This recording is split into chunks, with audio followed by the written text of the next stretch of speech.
Good morning, Hank. It's Tuesday. So, Hank, today marks the 6th anniversary of Vlogbrothers, but more importantly, last night the United States Senate threw the worst New Year's Eve party ever that ended with a compromise to avoid the so-called fiscal cliff of increased taxes and decreased spending. The centerpiece of this compromise is to make the really hard decisions in a few months. So, Congress! John from the future here. Quick update. When making this video, I naturally assumed that the House of Representatives would also agree to the compromise so as to avoid intentionally throwing the nation into a recession, but it turns out I may have been overly optimistic. Congress! By almost any measure, the last 2 years have seen the least effective congressing in the United States since at least the 1850s, which, as you might remember, led to a Ken Burns documentary. Hank, in the last 2 years, the US Congress has only passed 219 bills, which may sound like a lot, except almost all of those were to name federal buildings after war heroes. I mean, don't get me wrong, I am happy that there is now a post office named after Revolutionary War General Nathaniel Woodhull, who, when ordered to say God save the Queen, instead said God save us all and then got killed. But that's it, Hank, that's all they've done. I mean, the famous do-nothing Congress of the Harry Truman era passed more than 900 bills! So, Hank, to understand why the legislative branch has become so incredibly ineffective at legislating, we need a quick history lesson. The original American government was founded on the Articles of Confederation, and that government really couldn't do anything. So we eventually had to ditch the Articles and write the Constitution, which created a Congress that could do,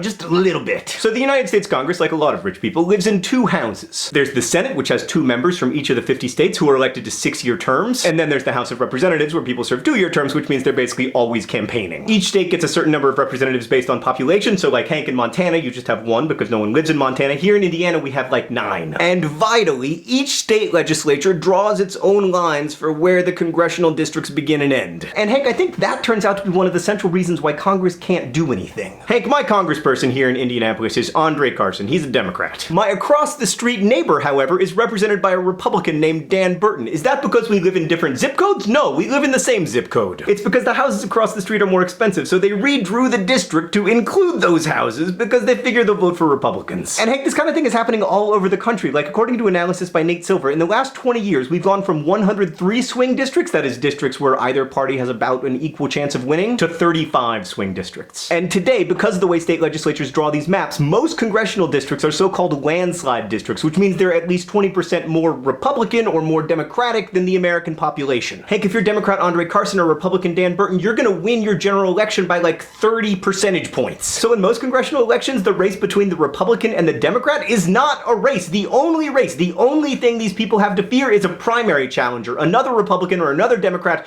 coming in and saying, you're not radical enough. So why would you compromise when compromising can cost you your job? Hank, 2012 was an amazing year for us. You co-created the Lizzie Bennett Diaries and SciShow, and Crash Course VidCon doubled in size. My book, The Fault in Our Stars, was published and so far has spent 51 consecutive weeks on the New York Times bestseller list. Why are these things happening? Because government. Also Nerdfighteria. Government, Hank. There's a reason why no popular YouTube adaptation of Pride and Prejudice has emerged from Somalia. They don't have a government. They don't have roads to facilitate commerce or public schools to teach kids or investment in telecom to make this happen. So Hank, Congress was designed to suck at doing stuff, and they do, but they have to work together just enough to cover, the basics, and we've always gotten there, but now I'm a little worried. Now, Hank, people won't lose faith in America's ability to govern itself all at once. It won't be an event, it'll be a process, but if it happens, it will be much worse than going over any fiscal cliff. So remember, the next time you vote, the most important election might be for like state congressperson or whoever's gonna draw the line to decide whether my neighbor and I should have the same congressional representation even though we have different incomes. Hank,